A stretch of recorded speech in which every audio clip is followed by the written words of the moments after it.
Hi guys, it's me. It's Mrs. Sullivan. I wanted to make this video kind of like another crash course that kind of focuses a little bit on FLVS because we did have a lot of questions yesterday on how to navigate through it while you're at home. So I'm hoping that I can kind of help some of those questions that I got yesterday at home with how to navigate at home when you're not here.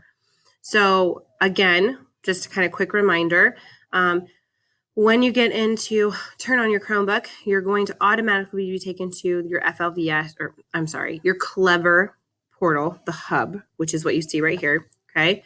You're going to see your Google Classroom. You're also going to see, if you scroll below, right below, I'm not real sure where exactly it is on your Clever account, but you're going to see FLVS just like right here. If you just want to go directly to FLVS, you can. For the sake of today, we're going to go directly to FLVS today. So you want to go ahead and click on it.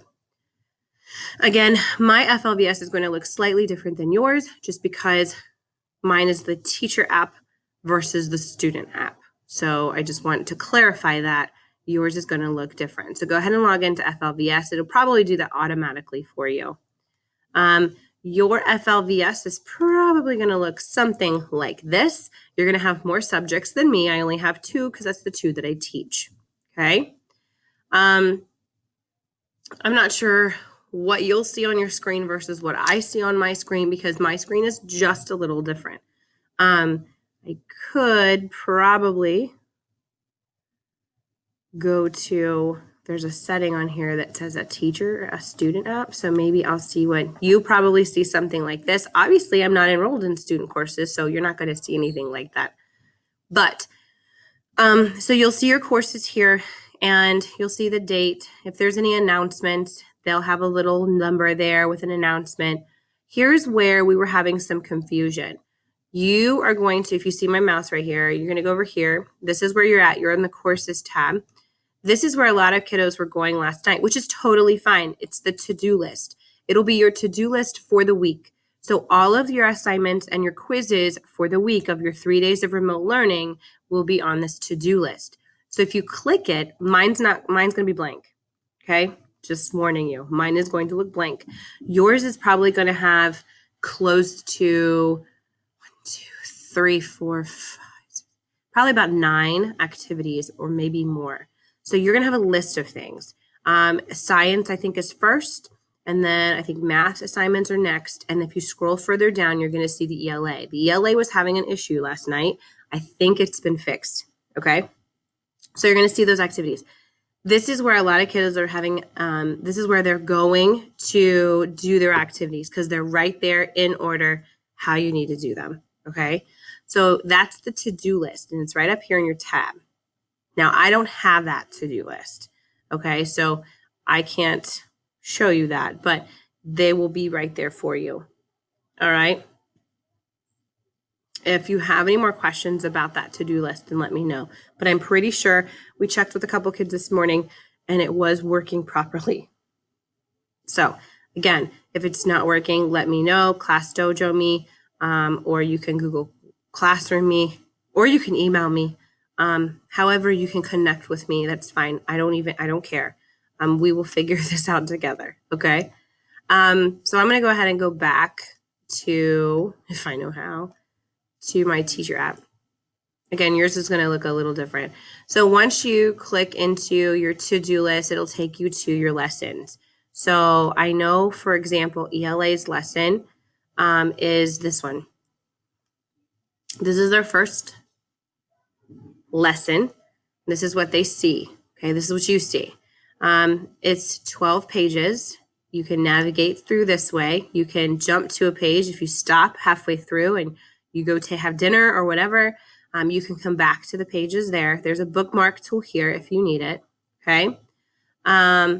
There's resources. The toolbox is super cool. Calculator, stopwatch, all that stuff is there.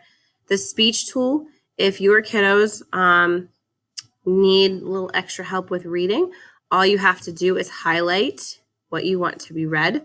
You click the speech tool, it'll pop up over here, and then you hit play.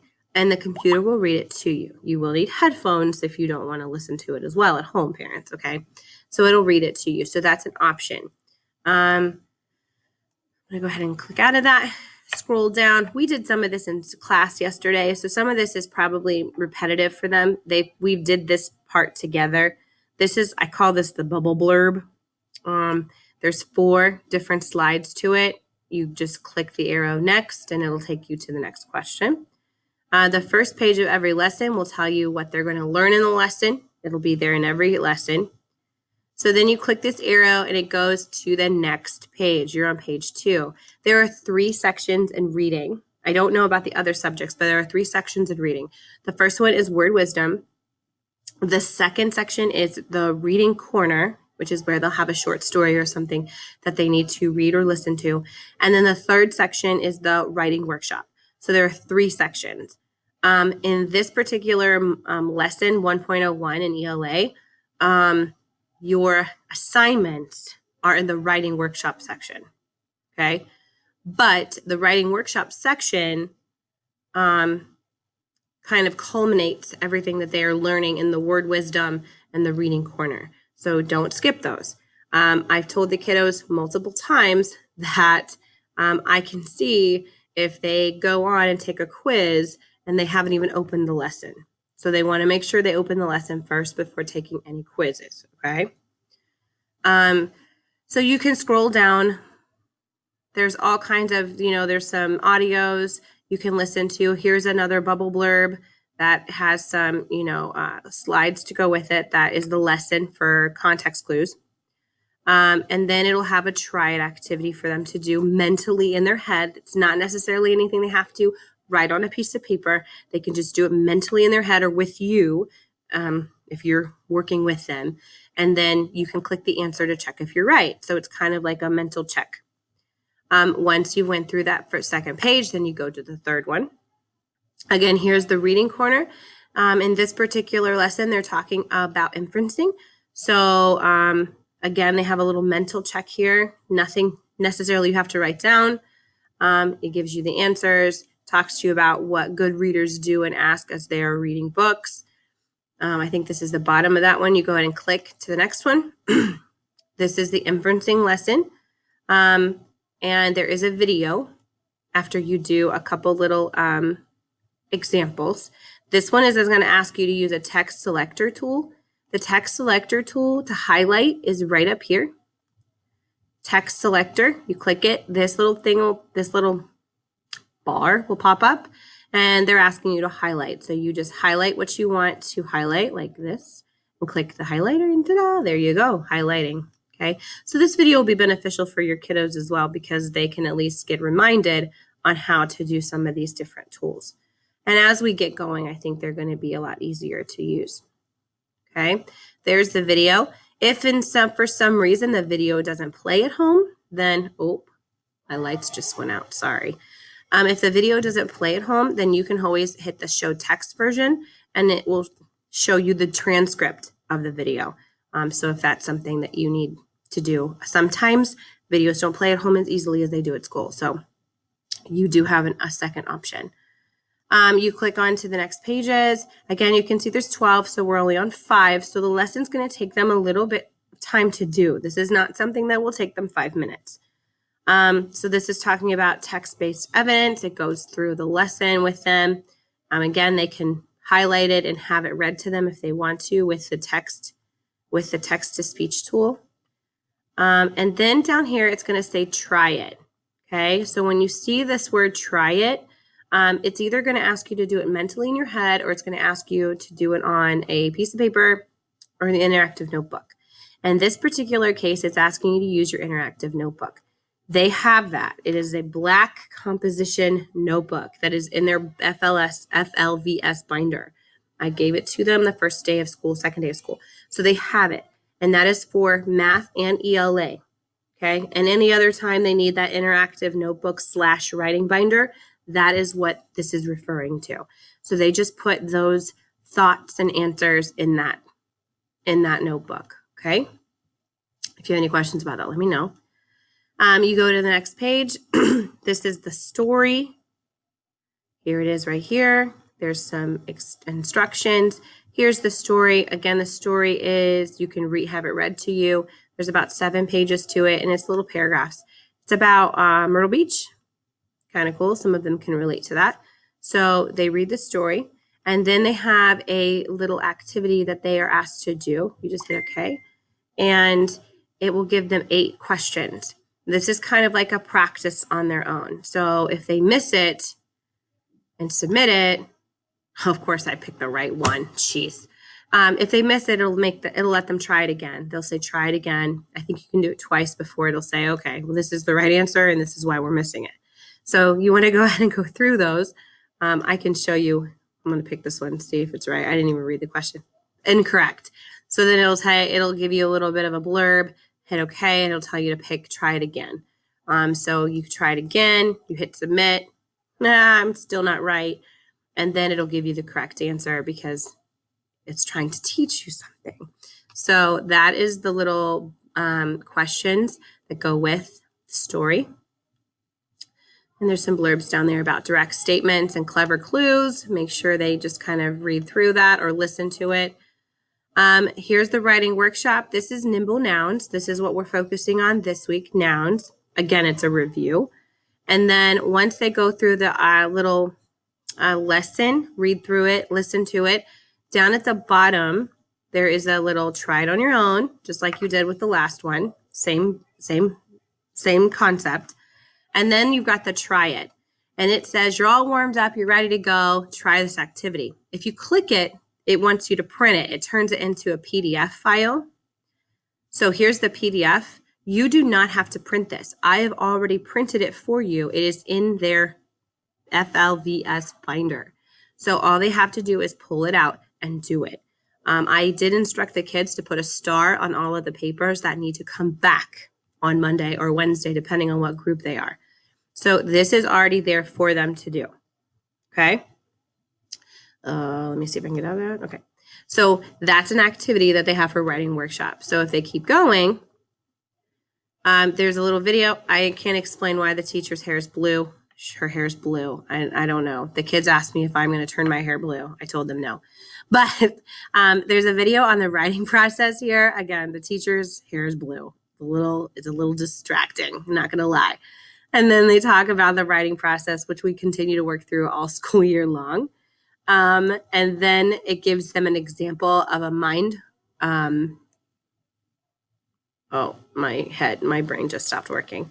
A mind map, I think is what they call it.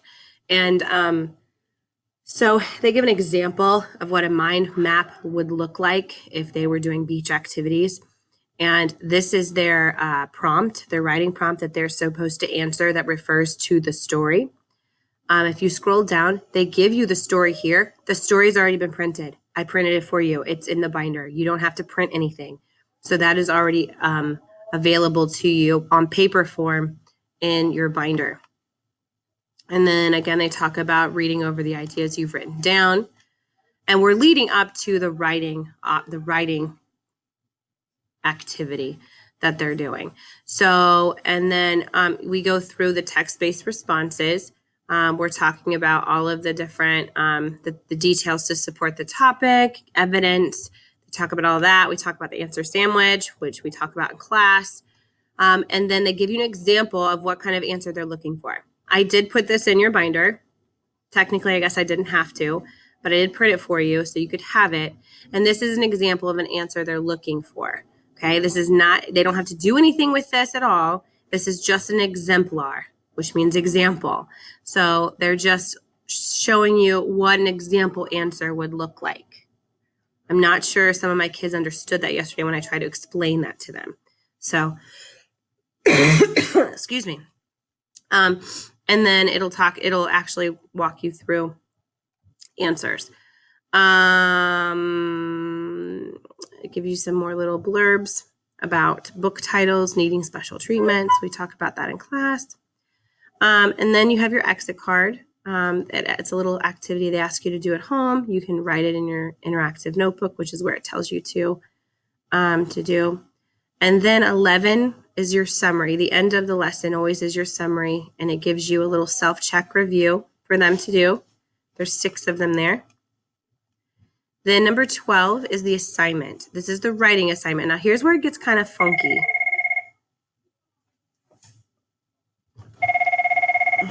My phone just rang, and I'll answer that in just a minute. So sorry. I'll get that. I hope it's not anybody that's watching this video. I'll call you back. So in this is a what is my assignment, and here's where it gets weird. If to get to the quiz, to get to the assignment, okay, the quiz, then you have to don't go up here because it's just going to take you to the next lesson. It's weird. What you have to do, I'm going to move my face if I can. You're going to go over here. You see the 2 bars? You should see 2 bars. This one moves your FLVS website. This one moves your computer screen. You're going to use this one to scroll down, and you're going to see this. Do you see this like next activity right here? Okay. That's the quiz. So when you click it, it's going to take you to the quiz. This is the only way we can think of doing it because the arrows up here didn't work. And then you're going to hit start. Okay. And then it's going to, when you hit start, it's going to take them to the quiz. They can do this at home. Okay. It's like 10 questions. And then once they're done, once they've completed it, they submit their answers. Or if they're halfway through it and it's dinner time, they can save and exit and they can come back to it. Okay. So that is one lesson. I hope that kind of helps make sense and helps you guys out a little bit. It's a super big crash course in, the FLVS platform. But I think that once the kids get used to it, they're going to be able to succeed in this and be able to navigate through it easier. So I hope that this helps you guys. Sorry, this is super crash coursey, and sorry this was super quick, but I only had a certain amount of time before the kiddos come back into class. So if you have any questions, email me, call me. I promise I'll answer my phone. Or you can Google, or you can Class Dojo me, or the kids can Google Classroom me. It doesn't matter. Any way that you can come up with connecting with me, that's fine. And I will answer the questions as much as I can, especially since we're all learning this together. Thank you for being patient with us, and hopefully all the glitches will start to iron themselves out. So I thank you so much, and I hope you guys have a great weekend. Go Tigers!